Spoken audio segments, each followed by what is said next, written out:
주님의 이름으로 기도하기 위해서 모인 여러분들 환영하고 성령과 말씀의 능력이 함께 하셔서 오늘도 하나님의 뜻을 이루고 하나님의 말씀으로 점령된 하나님의 사람들 되어 이 시대에 하나님의 역사를 이루는 거룩한 그리스도 예수의 용사들이 되어지기를 간절히 예수 이름으로 축복합니다.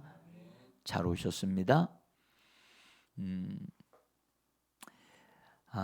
우리가 이제 오늘은 본문에 있는 말씀을 통해서 한 단계 한 단계 예수님이 십자가에 못 박히시는 과정을 빼놓지 않고 지금 진행하고 있습니다.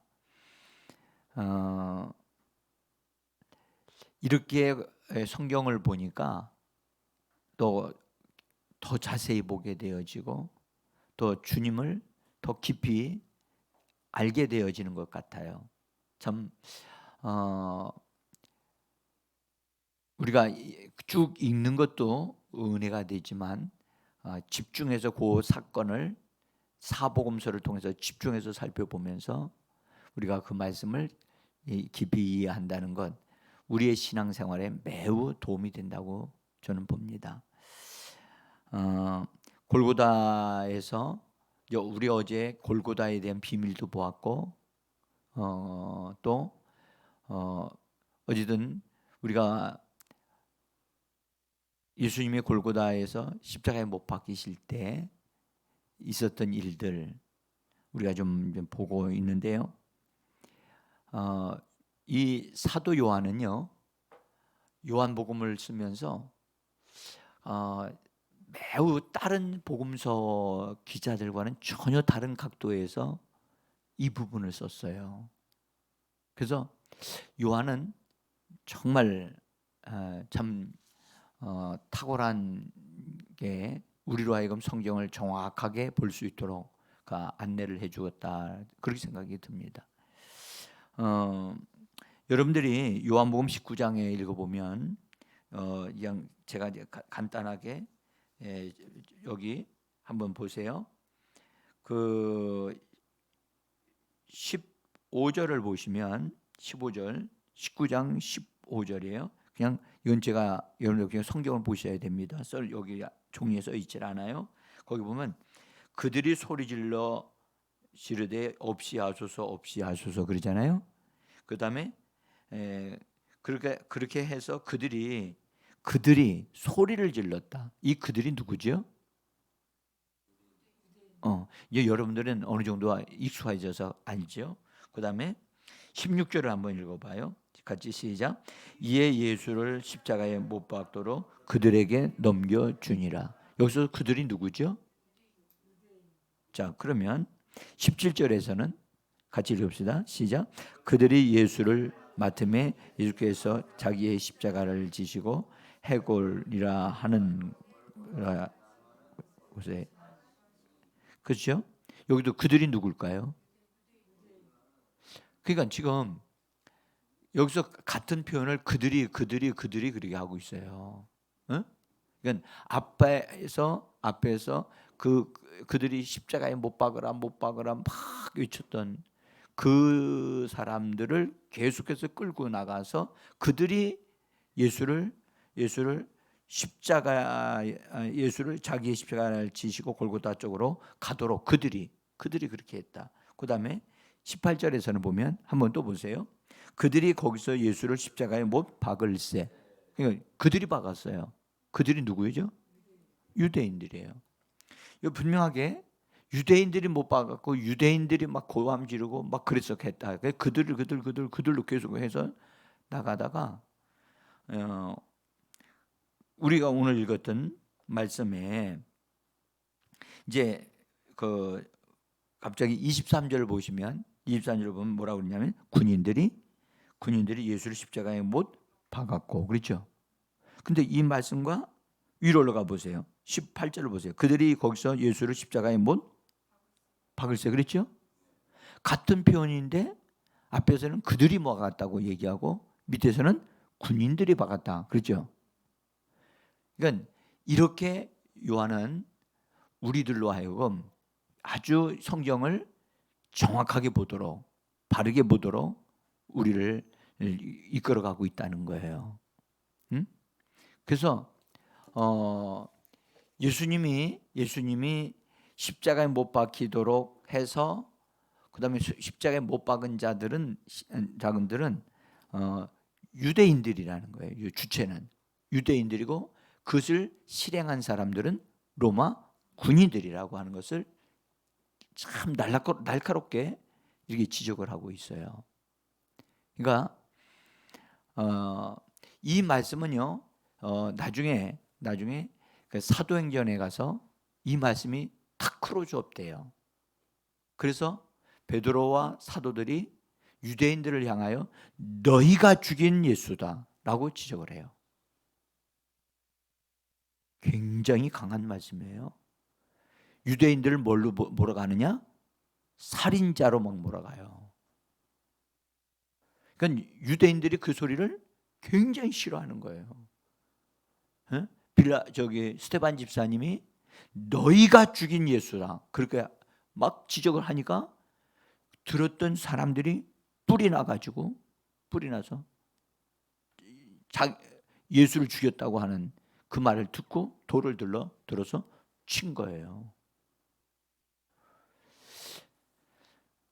우리가 이 흐름이 하나 있다는 것을 꼭 기억하시면서, 하나, 우리가 예수님이 빌라도한테 이런 말씀하셨어요.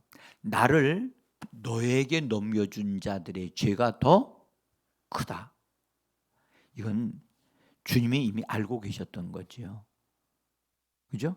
이스라엘 백성들, 특별히 유대 종교 지도자들의 죄가 얼마나 중한가, 무거운가를 주님이 딱 선언해 놓으신 거예요. 응? 자, 그런데 우리가 여기서 유대인들이 죽였는데 그 유대인들의 흐름이 어디까지 가느냐 하면 십자가까지 간단 말이에요. 응? 오늘 이걸 보여주려고 우리에게 지금 하는 말씀이에요. 예수를 십자가에 못 박았으면 그수로 끝나야 되는데, 예수 이제 십자가에 못 박혔으니까 죽었잖아요. 그런데 거기에 또 뭔가를 하려고 유대인들이 뭔가를 시도를 하고 있다고요. 그것을 우리에게 보게 해주는 거예요. 응? 자, 어쨌든 그리스도께서 나무에 못 박히실 때, 못 박히심으로 되어진 두 가지가 하나 있는데, 첫 번째는 제가 어제는 이걸 못 전했어요. 시간이 없어서. 예수님이 골고다에 올라가셔서 못을 박힐 때 그 우리가 어제 그거 봤죠? 모략을 탄 포도주를 먹었다 안 먹었다? 네. 아니, 우리가 이거 정확하게 우리 알고 분명히 해야 돼요. 우리에게 물도 먹고 차도 마시고 우리는 그러지만, 예수님은 얼마나 목이 마르셨겠어요. 누구의 말에 의하면 거기까지 오시는데 물 한 컵 제대로 마신 적이 없다는 거예요. 근데 이 막 십자가 안에 가면 이제 모든 거 다 쏟아내겠지만은 굉장히 힘들고 그랬거든요. 근데 물에 포도주에 모략을 타가지고 주는데, 거기 모략이 들어가니까 그게 진통제 겸 마취제거든요. 그러니까 예수님이 그것을 딱 아시고 거절을 하셨다. 그래서 우리 어제 그 말씀까지 듣고 기도했잖아요. 그죠? 그분이 우리를 그렇게까지 사랑하셨다. 응? 정말 사랑하셨다. 우리는 컵에다가 물 한 컵 먹으려고 하면 그 생각 딱 나야 돼요. 응?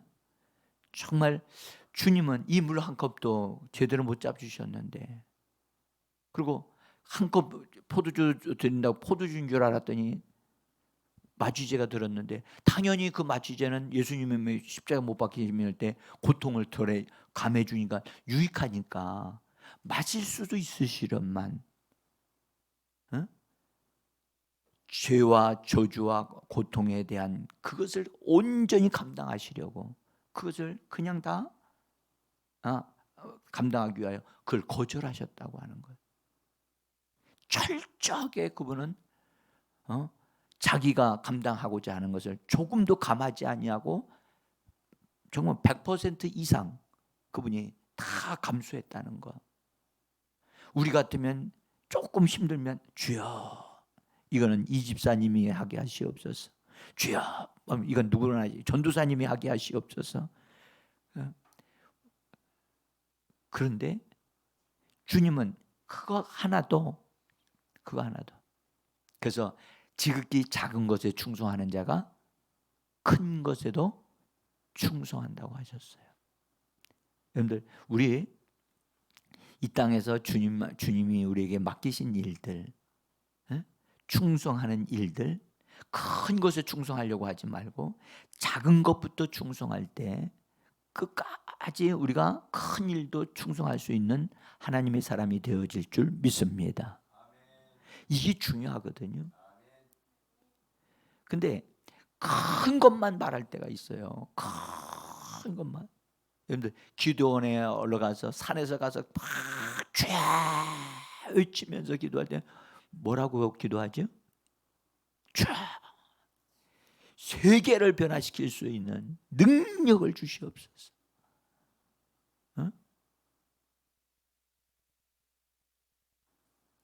세계를 변화시키기는커녕 개미 한 마리도 변화시킬 수 없는 인생임을 알아야 되는데,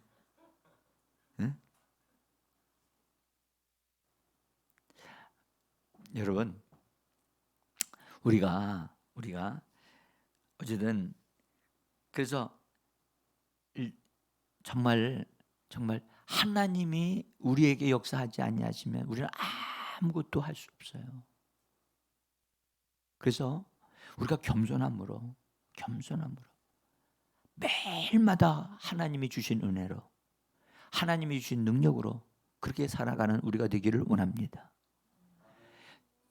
나를 통해서 뭔가 능력이 나타나기 시작하면요 자기가 없이는 안 되는 것 같이 생각한다고. 그래서 능력이 없을 때는 아주 주님 앞에 겸손하게 되니 능력을 받고 난 다음엔 뭐 하느냐? 내가 안 하면 이건 아무것도 안 된다. 내가 가서 도와주지 않으면 안 된다. 내가 가서 기도해 주지 않으면 역사는 안 일어난다. 이렇게 교만해진단 말이에요. 그래서 제가 여러분들에게 구체적인 하나님의 역사가 일어나기 전에 이런 말씀을 자꾸 드리려고 그래요. 능력이 나타나든 안 나타나든 우리는 나는 빈손이어야 돼요. 아무것도 난 아닙니다. 주님이 역사하셔야 고쳐지는 거고 원수들이 굴복하는 거지. 여러분들 내가 아무리 큰 소리 펑펑 질러도요 역사 하나님이 보증해 주지 아니하면 아무것도 역사 일어나지 않습니다. 응?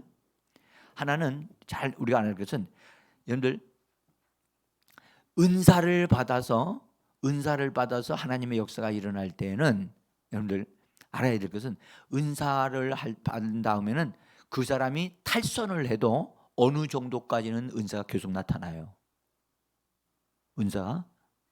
그런데 그 선이 딱 완전히 넘어가게 되어지면 그 다음에 능력이 나타나지 않고 무너지게 되죠. 그래서 어떤 이는 자기가 죄를 졌는데도 계속해서 하나님의 역사가 일어난다 라고 하시는 분이 계셨어요. 예, 일어나요. 그런데 그가 회개하지 않고 계속해서 그 못된 짓을 계속해서 더 나가면 이제는 그게 다 끊어진다고. 그때서야 깨닫는다고. 그러니까 우리가 하나님 앞에서 정말 지극히 작은 자로서 하나님 내게 능력 주시는 자 안에서 내가 주님이 내게 능력 주셔야 내가 능력을 나타내는 것이지 또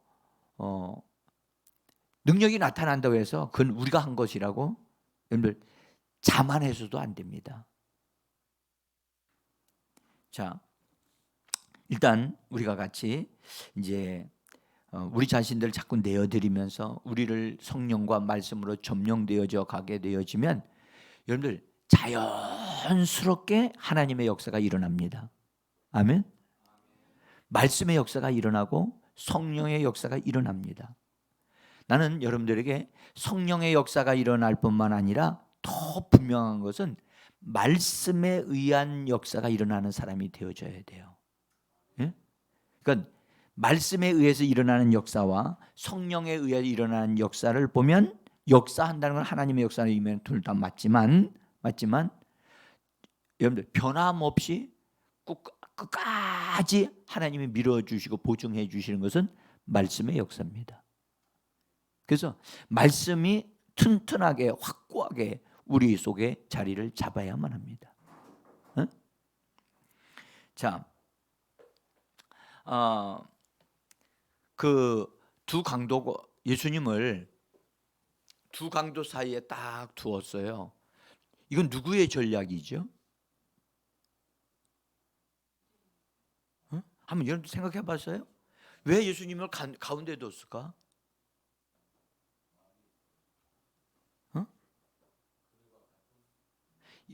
보세요. 지금 현재 우리가 아는 골고다 그 길에는 앞에 그 큰 교차로가 있대요. 크게. 그래서 사람들이 많이 다니는 길이야. 지나가는 사람들이 이렇게 볼 수 있는 골고다 그곳인데 예수님을 강도, 사실은 이 보통 강도가 아니에요. 이들은요 아주 흉악한 강도예요. 살인범들이에요. 응? 근데 살인범들 사이에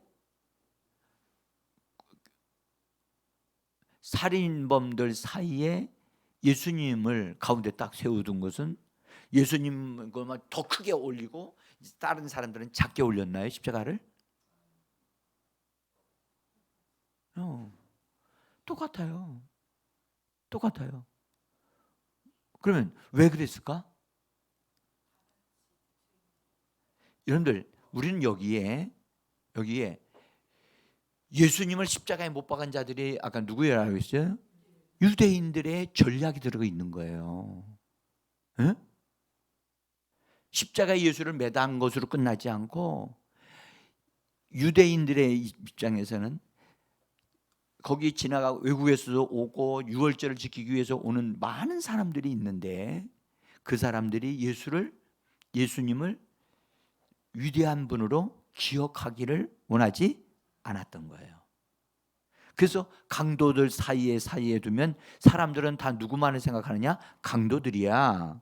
저기 달린 사람들은 못된 사람들이야. 그렇게 생각하게 만들려고 하는 유대 종교인들의 전략이 여기 있었어요. 응? 그래서 우리가 유대인들이 얼마나 예수님이 죽으시고 죽게 되어지는 것까지도 그리고 십자가에 달린 다음에도 유대인들이 아주 집요하게 뭔가를 하려고 했다는 것 사실을 우리는 발견해야 돼요.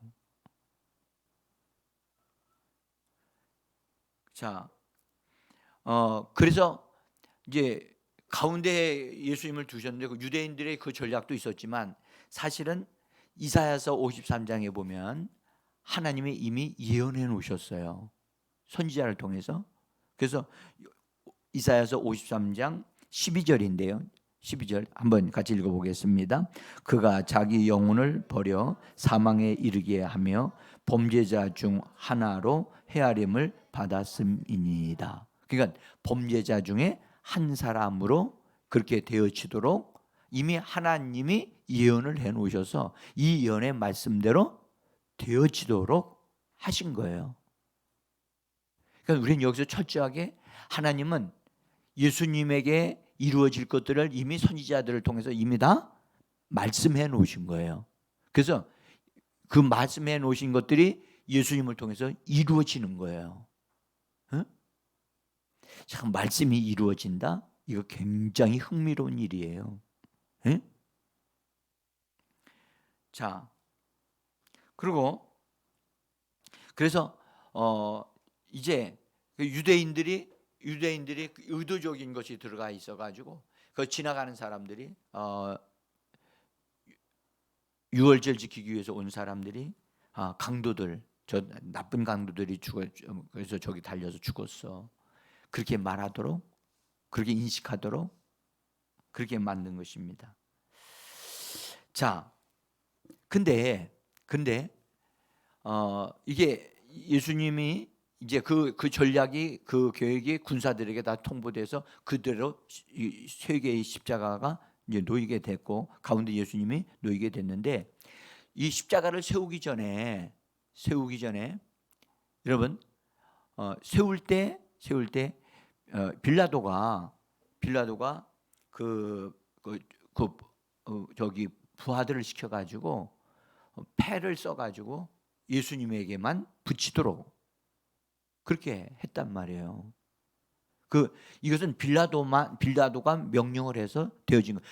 우리 성경은 빌라도가 썼다고 직접 기록을 했지만 빌라도가 그렇게 쓴 것은 아니고 빌라도가 명령을 해서 거기다 글씨를 써가지고 갖다 붙이라. 왜 그랬을까? 빌라도가 왜 그랬을까? 한번 생각을 해보세요. 여러분들 이런 부분에 대해서 주님 앞에서 그냥 기도하면서 아니 왜 빌라도가 패를 써가지고 다른 강도들은 하나도 안 쓰고 예수님에게만 딱 써서 붙이게 하셨을까? 오늘 여러분들 거기 19절에 보면 이렇게 말씀을 하셨어요. 빌라도가 패를 써서 십자가 위에 붙이니 나사렛 예수 유대인의 왕이라 기록되었더라. 그렇죠? 자, 이건 사도 요한이 보니까 이렇게 영감을 받아서 쓴 거예요. 썼는데 여러분들 죄패를 이렇게 써서 붙이는 것은요 하나의 잘 보이게 하려고 한 게 아니고 정확한 게 인식을 시키려고 이 빌라도가 쓰게 한 거거든요. 근데 지금 여기에는 몇 가지가 있어요. 몇 가지 의도가 있어요. 여러분들 예수님과 빌라도가 대화를 나눌 때 빌라도가 예수님께 네가 유대인의 왕이냐? 라고 물었어요. 그때 예수님이 네 말이 맞다. 네가 그렇게 말하고 있다. 그런 식으로 예수님이 말씀하셨어요. 유대인의 왕이라고. 내가 한번 여쭤볼게요. 여러분 유대인의 왕? 유대인이란 말이 어디서부터 나온 말이죠? 응? 우리가 좀 이 부분을 한번 생각해 볼 필요가 있어요. 응? 우리가요, 본래 예수님은 분명히 이스라엘 유다 지파에 속한 사람이잖아요. 그죠? 유다인이 본래 유다인이거든요. 그래서 그 의미상으로 보면 여러 가지로 뭐 얘기할 수 있겠지만은 예수님은 이스라엘의 왕으로 나신 분이 예수님인가요? 맞아요? 응? 여러분들 이런 부분은 우리가 좀 많이 생각해 볼 필요가 있어요. 응? 오늘 예수님이 빌라도하고 얘기할 때 분명히 나는 이스라엘의 왕이다 라고 얘기하셨어요? 이스라엘 왕이라고 하신 적이 없어요. 유대인의 왕이다라고 말씀을 하셨지. 응? 거기에는 뭔 의미가 들어 있는 거예요. 여러분, 아브라함의 하나님이라고 그러잖아요. 아브라함을 가리켜 뭐라고 성경에 뭐냐면 히브리인이라고 얘기를 해요. 무슨 사람? 들어보셨어요? 히브리 사람? 히브리인. 히브리인이란 별명이 사람들에 의해서 붙여진 건데, 이 히브리인이란 말은 강을 건넌 자란 뜻이에요. 그래서 아브라함이 그가 살고 있었던 지역에서 가나안 땅으로 들어오기까지는 강을 건너야만 됐어요. 그래서 강을 건넌 자로서 다시 돌아갈 수 없는 사람이 히브리인이에요. 그래서 굉장히 좋은 말이거든요. 근데 여러분들 신약 성경에도 히브리인들이 읽는 성경이 있죠? 뭐예요? 히브리인들에게 쓴 편지가 있죠? 그렇죠. 히브리서에 있잖아요. 히브리서는 히브리인들이 받는 성경이에요. 응? 의미가 굉장히 중요한 거거든요. 유대인의 왕이다. 하나님이 불러서 세우신 하나님의 백성들의 왕이에요. 예수님은 이스라엘 족속에 대한, 이스라엘 나라에 대한 왕이 아니고 하나님이 불러내셔서 하나님의 왕국을 이룰 사람들을 전체적으로, 그래서 유대인이라고 주님이 말씀하신 거예요. 응? 여러분들, 이스라엘 나라는요, 구약의 흐름을 여러분 잘 이해를 하셔야 돼요. 구약의 흐름을 이렇게 쫙 보면 이스라엘 나라는 성공한 것 같지만 실패한 나라입니다. 응? 하나님의 기대를 가지고 하나님의 부르심을 받아서 그들이 시작을 했지만, 그들은 다윗 왕국 때까지 멋지게 성공한 것 같지만 나중에는 갈라져서 완전히 다 산산이 깨어졌어요. 성전도 다 불타고 없어졌어요. 구약적으로 보면 나라조차도 다 없는 그런 실패한 나라였어요. 그러면 하나님의 계획이 실패했느냐? 실패하지 않았다는 거예요. 그들을 통해서 보여주실 것을 이미 다 하나님은 보여주셨고, 신약에 예수님을 통해서 다시 하나님의 부르심을 받은 사람들, 하나님으로부터 성령에 의해 부르심을 받은 사람들이 나와서 하나님을, 우리 주 예수 그리스도를 믿음으로 말미암아 이루어내는 하나님의 나라, 하나님의 천국이 우리들의 것이고, 할렐루야. 그분은 거기에 대장, 거기에 왕은 예수 그리스도란 말이에요. 응? 자, 어쨌든 지금 근데 우리가 성경을 이렇게 좀 보면서 빌라도가 예수님에 대해서 쓸 때 예수님하고 대화한 것도 분명히, 예수님하고 대화 나누면서 빌라도가요 엄청나게 긴장 많이 했어요. 심지어 두려워했어요. 그래서 어떻게든지 예수님을 살리려고 그랬어요. 근데 살리려고 하면 할수록 그걸 패배시킨 자가 누구들이죠? 유대 종교 지도자들이었어요. 그런데 예수님은 자기를 유대인의 왕이라고 하니까 빌라도의 입장에서는 유대 종교 지도자들이 정말 못된 놈들이에요. 그게 시기심으로, 질투심으로 해서 예수님을 죽이도록 만든 것을 빌라도는 알아요. 빌라도는 알고 있다고. 그래서 유대 종교 지도자들은 더 이상 내가 너희를 만나고 싶지도 않다 하는 심정으로, 그리고 유대인들이 싫어하는, 유대 종교 지도자들이 다 싫어하는 이 예수님은 자기 자신을 유대인의 왕이라고 한단 말이에요. 어? 자기가 봐도 조사를 다 해봐도 이분은 흠이 없는 분이시고 문제가 될 게 없고 로마 제국에도 뭐 해를 끼신 게 하나도 없는데, 유대 종교 지도자들이 자기들을 못된 자기들의 비리를, 자기들의 그 악함을 지적하고 공격한다 하니까 예수를 막 그냥 공격해 버린 거예요. 이 빌라도가 그걸 알아요. 그래서 예수는 실제 유대인의 왕이다. 그 사람은 나사렛 출신의 예수다 하는 것을 딱 패에다가 써가지고 보낸 거예요. 어? 그걸 보니까, 그러니까 예수님이 열받겠어요? 유대 지도자들이 열받겠어요?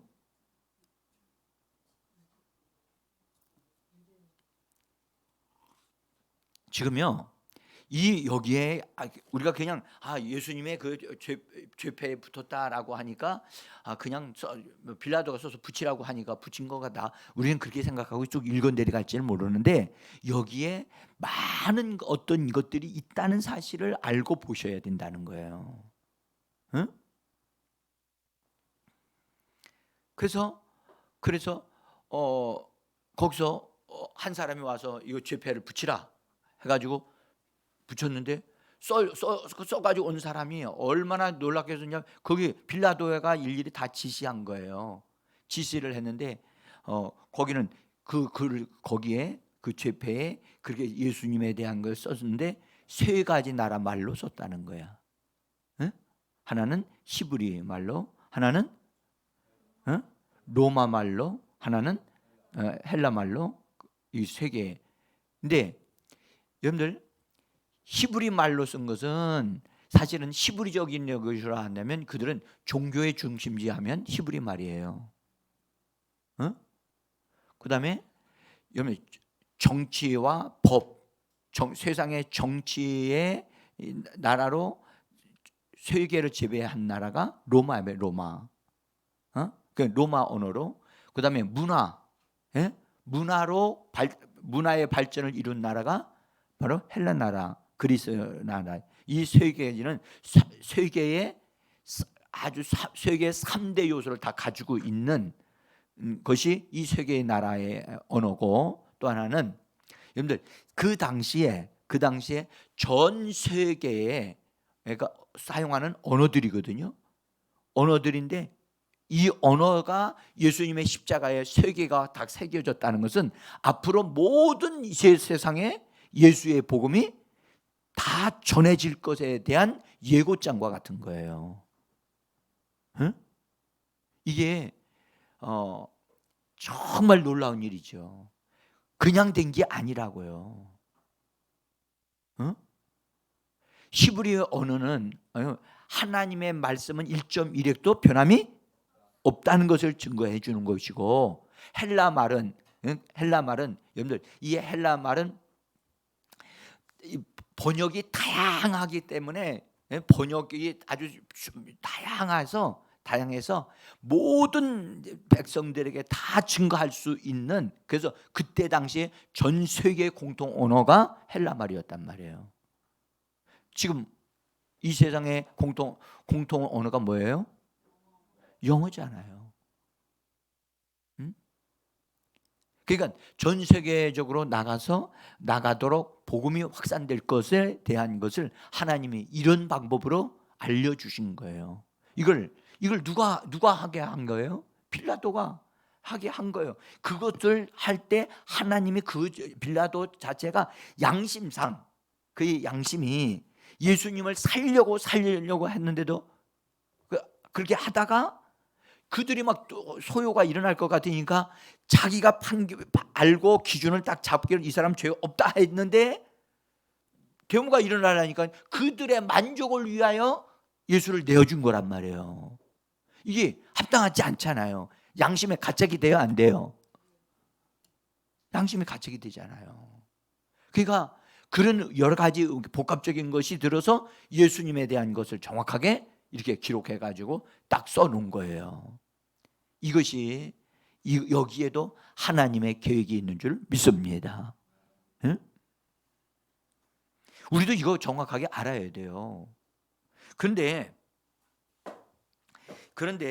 우리가 좀 알아야 될 것은 이 죄패에 쓰여 있는 것을 기록한 사복음서는 이걸 다 기록했어요. 이 죄패에 대한 것을 기록을 했는데 뭐라고 각각 기록했냐면 요한복음에 기록한 것과 그다음에 마태복음과 마가복음과 누가복음에 기록한 것이 다 달라요. 자, 한번 읽어봐요. 시작. 예수 유대인의 왕. 마태복음에는 유대인의 왕 예수라. 마가복음은 유대인의 왕. 누가복음에는 이는 유대인의 왕이라. 아니 하나의 사건을 보고 있는데 어떻게 이게 다 달라요? 어? 여러분들 한번 볼까요? 여러분들 이걸 보면 자 하나 여러분들 관찰력이 있는가 좀 보고 싶은 거예요. 어? 공통점이 뭐예요? 어? 어디? 그게 다 들어가 있어요? 그러면 유대인의 왕은 맞는 거예요. 근데 이 네 가지 중에 누가 제일 맞는 걸까요?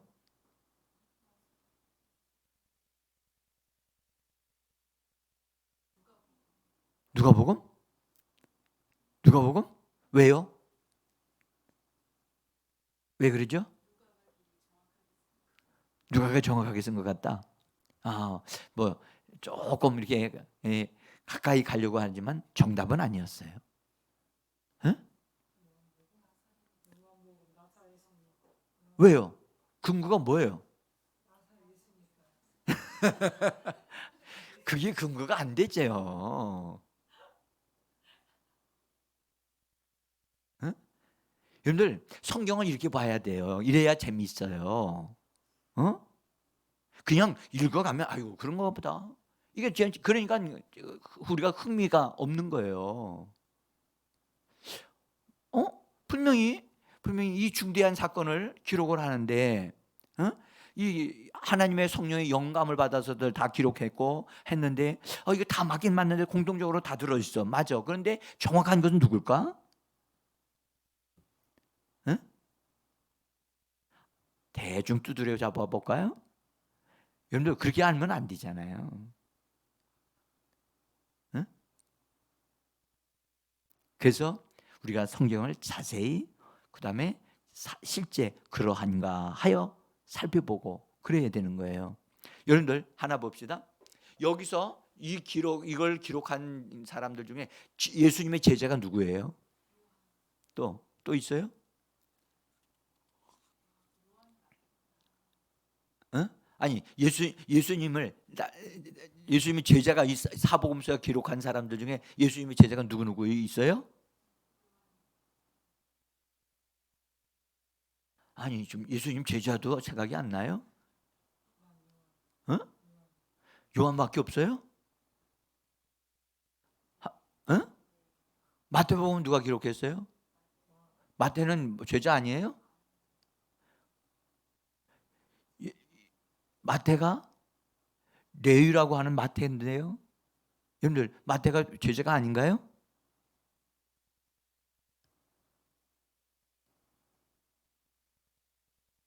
예수님 제자입니다. 어? 마가는요? 예수님 제자 아닙니다 아직. 어? 그 다음에 누가는요? 누가는 이방인입니다. 어? 그러니까 이런 것에 근거로 해가지고 살펴보면 그럼 제자인 사람이 누구 있어요? 요한하고 마태야. 근데 보세요. 여러분들 예수님의 십자가 사건에 있을 때 그 현장에 누가 있었어요? 요한이 있었어요? 어떻게 있었어요? 응? 이런 거 여러분들 이거 이렇게 봐야지만 오래 남고 그렇게 잘 알아갈 수 있어요. 여러분들 예수님이 그 겟세마네 동산에서 기도하고 나와서 사람들이 잡으러 올 때 예수님을 찾는, 그들이 찾는 자가 예수님이었다는 것을 알고 나다 하니까, 그래서 이 사람들 가게 하라 하니까 다 도망갔다고 그랬어요. 제자들은 다 도망갔어요. 그런데 성경은 나중에 보니까 예수님의 어머니를 데리고 십자가 못 박힌 예수님을 바라보고 서 있는 요한이 그 앞에 있다는 것을 이야기를 한다고요. 에? 요한은 예수님이 잡혀갈 때도 베드로하고 따라갔어요? 안 따라갔어요? 따라갔고, 요한은 계속 따라갔어요. 계속 십자가 못 박힐 때 따라갔어요. 그리고 나중에 예수님의 어머니도 함께 있었어요, 거기에. 그래서 나중에 예수님이 요한한테, 어머니한테 얘기하기를 당신의 어머니라고 얘기까지 하면서 어머니를 부탁하는 일도 있었죠. 그러니까 우리가 여기서 알 수 있는 것은 가장 가까운 거리에서 본 사람이 누구예요? 요한이야. 어? 요한이야. 그러면 어떻게 어떤 사람이 기록한 게 제일 맞겠어요? 그러니까 예수님과 요한과 그 어머니 마리아를 데리고 있었기 때문에, 같이 있었기 때문에 얘기를 하게 돼 나중에. 그러니까 요한이 예수님의 죄패에 써져 있는 걸 봤겠어요, 안 봤겠어요? 봤죠. 그러니까 이렇게 상세하게 기록한 거예요. 에? 아, 그래서 히브리 말로, 로마로, 로마 언어로, 헬라 말로 기록된 것을 가까이, 아무래도 여러분들 다른 나라 말로 살려면 그 안에 글씨가 작았을 거 아니겠어요. 근데 가까이 있어야만 그걸 볼 수 있었잖아요. 그래서 우리는 베드로는 멀찍이 따라가다가 예수님을 부인하는 자가 됐지만, 가까이 가는 자는 하나님의 은혜를 받게 돼 있어요. 가까이 나오는 우리가 되기를 원합니다. 정말 가까이. 멀리 앉아있고 멀리서 따라가는 사람은 여러분들 항상 위험의 요소가 있어요.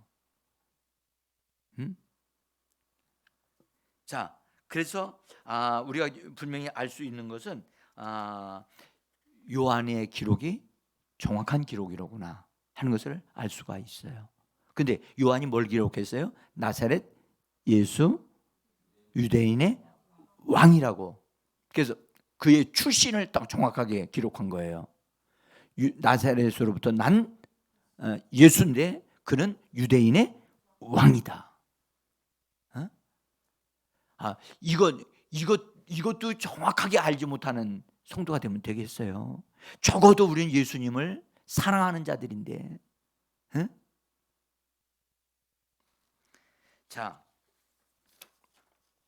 자, 우리가 이제 죄패에 대한 얘기를 했는데, 이 죄패가 이 패를 받고 보니까 유대 종교 지도자들이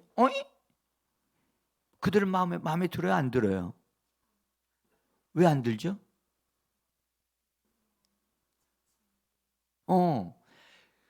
그들은 뭐 다른 건 받아준다 하더라도 자기들의 입장에서 볼 때는 예수가 자칭 왕이라고 그랬지, 그가 태어나면서부터 왕이 아니라고 자기들은 알고 있는데, 그래서 그들은 빌라도에게 가서 얘기를 해서 이 예수가 자칭 왕이라고 해서 자칭이라고 하는 단어를 거기다 집어넣어라 그런 거예요.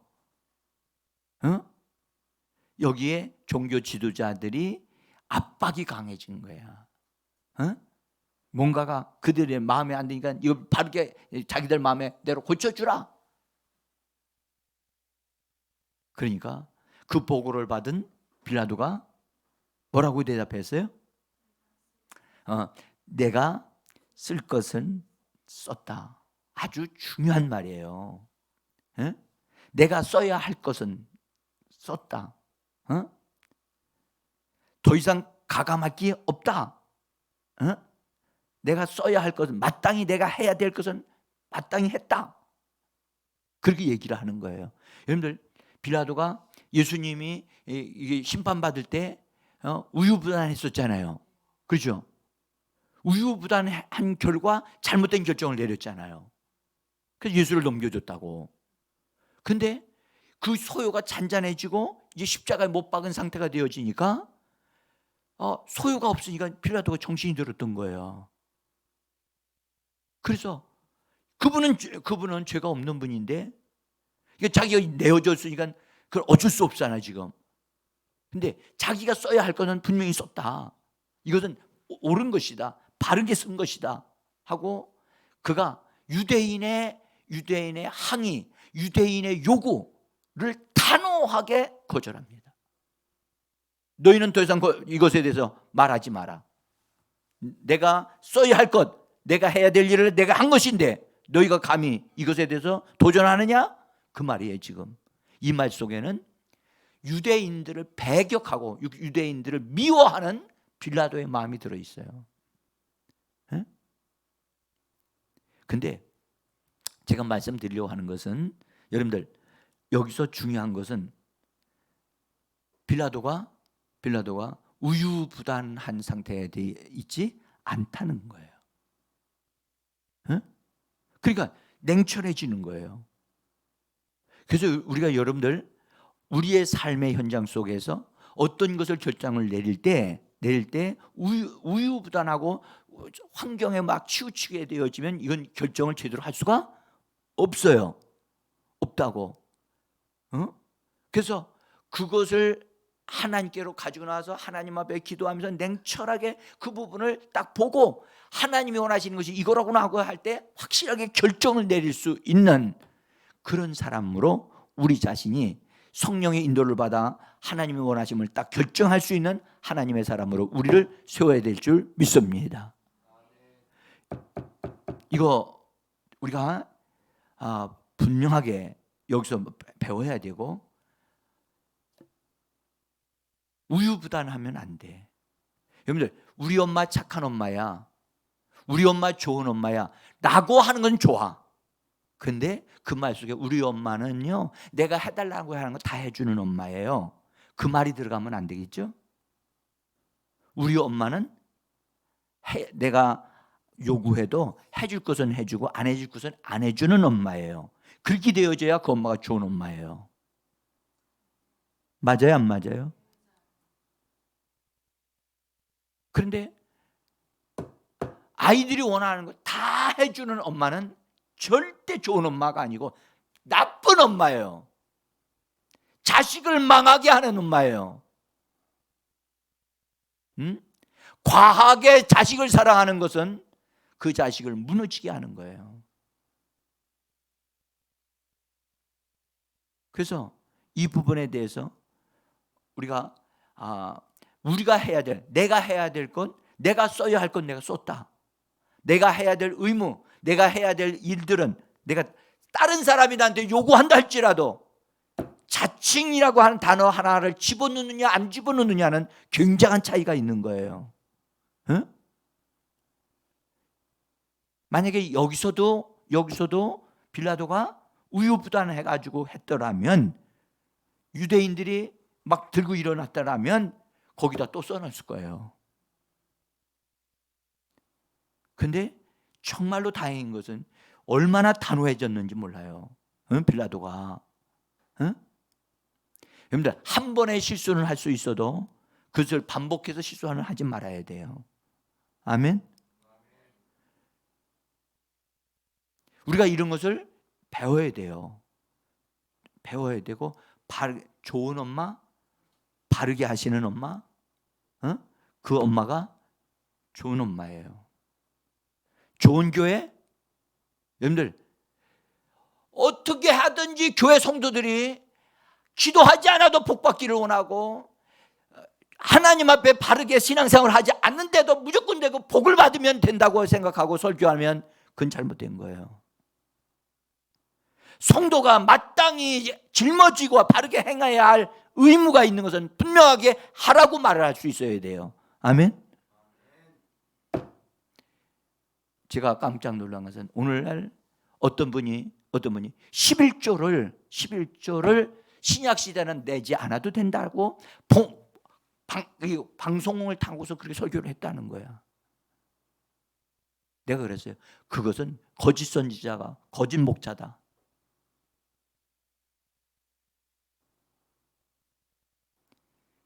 그 소리를 듣고 맞아 그런 것 같아. 그래서 11조를 안 드렸어. 누구 손해요? 하나님 손해 아니에요. 하나님은 우리에게 돈 막 그냥 받으시려고 막 하시는 분이 아니에요. 우리가 손해일 뿐이지. 교회 성도들이 여러분들 예배에 충실해야 돼요. 아멘. 방송 설교 듣는 것은 설교가 아니라니까. 방송으로 예배하는 것, 이건 진짜 예배가 아니라니까.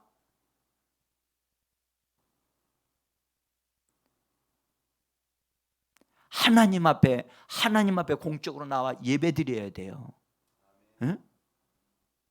그러면서도 방송을 통해서 예배 드렸으니까 나 어떡하지? 예배 드렸으니까 헌금 내야지 해가지고 방송 거기다가 전화 거기 뜨는 거 계좌번호를 이체하고, 이것이 오늘날의 여러분들 날라리 성도들이에요.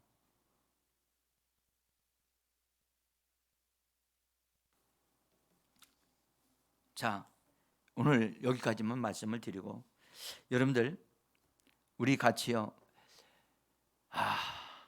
우리 주 예수 그리스도를 따라가는 길은 좁은 길이에요. 무슨 길? 그리고 협착한 길이라고 그랬어요. 그리고 여러분들 좌로나 우로나 좌측에서 우측에서 흔들어 댄다 하여 내가 치우치면 안 돼요. 똑바로 걸어가야 돼요. 똑바로 걸어가야 돼. 응? 타협은 없어요. 타협은 없다고. 타협하자고 오는 손길에 손잡아주면 안 되죠. 응? 자, 여러분 우리가 아직도 참된 사랑과 거짓된 사랑을 헷갈리고 있지 않는가? 응? 참된 사랑은 여러분들 과하게 하지 않습니다. 부족하게도 하지 않습니다. 응? 거짓된 사랑은 넘치게 주라고 합니다. 여러분들 넘치게 주면 어떻게 되죠? 그 아이가 화를 당합니다. 빗나갑니다. 응? 우리는 오늘 이런 말씀을 우리가 같이 들으면서 우리 주님이 정말 얻고자 하시는 하나님의 사람들, 응? 정말 흔들리지 아니하고 요동되지 아니하고. 그래서 목회자가 정치인이 되면 안 돼요. 목회자가 정치하려면 목회를 내려놓고 정치 속으로 들어가야 돼요. 목회는 주님만 바라보고 가는 것이 목회입니다. 응?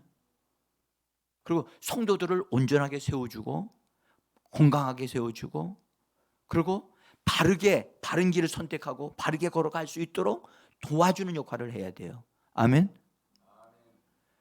여러분들 성도들을 목회자가 아무리 사랑해도요, 스스로 일어나도록 해줘야지 가서 일으켜주고 업어서 주고 하는 것 떼어주면 안 돼요.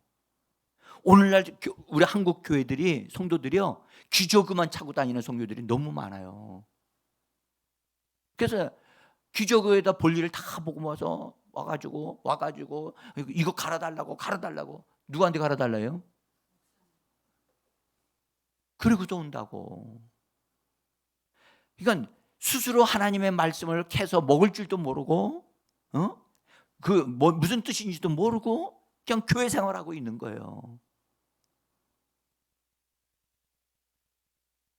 그래서 여러분들 어린아이를 데리고 다니다가 넘어지면 엄마가 사랑하니까 금방 가서 일으켜주죠. 안 그래요? 그렇죠? 네. 그렇게 하시면 안 돼요. 기다리셔야 돼요. 넘어졌으면 말로 얘기해주고 넌 일어날 수 있어. 한번 일어나 봐 하고 본인이 일어날 수 있도록 도와줘야 돼요. 응? 한국 교인들이 너무 어려요. 그래서 병들어요. 어린아이의 특징이 뭐죠? 어린아이의 특징은 스스로 못할 뿐만 아니라 여러분들 분별력이 없어요. 분별력이 없어요. 그래서 이 사람이 얘기하면 그 말이 오는 것 같고 저 사람이 얘기하면 저 말이 오는 것 같아서 이리 갔다 저리 갔다. 이것이 어린아이들의 실상이거든요.